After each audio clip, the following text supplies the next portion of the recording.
মুক্তিযোদ্ধারা আমরা মুক্তিযোদ্ধা বলে পরিচয় দিতে পারছি না। আমরা ভয়ে থাকছি যে না জানি কখন আঘাত আসে।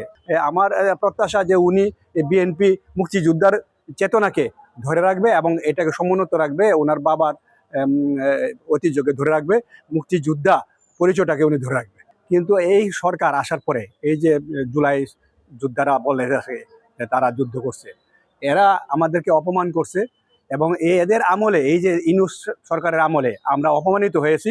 মুক্তিযোদ্ধারা আমরা মুক্তিযোদ্ধা বলে পরিচয় দিতে পারছি না।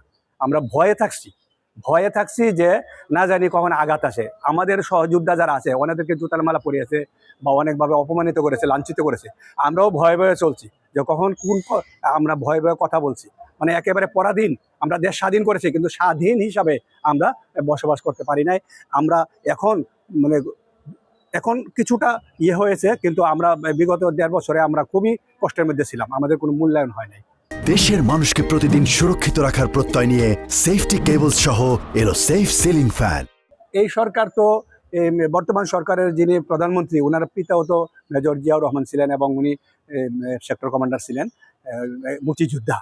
আমরা তো মনে করি যে বিএনপিও মুক্তিযোদ্ধার দল এবং আমার আশা, প্রত্যাশা যে তারাও মুক্তিযোদ্ধার সম্মানকে উঁচু রাখবে, যেহেতু তার বাবা মুক্তিযোদ্ধা এবং তার উচিত যে তবে বিএনপির মধ্যে অনেক রাজাকার দালাল আছে, আওয়ামী লীগও কিছু আছে, মানে এটা তাদের সুবিধার কারণে বিভিন্ন দলে অনেক রাজাকার আছে। হ্যাঁ, এরা সুবিধা নিছে, এখন আবার সরে গেছে।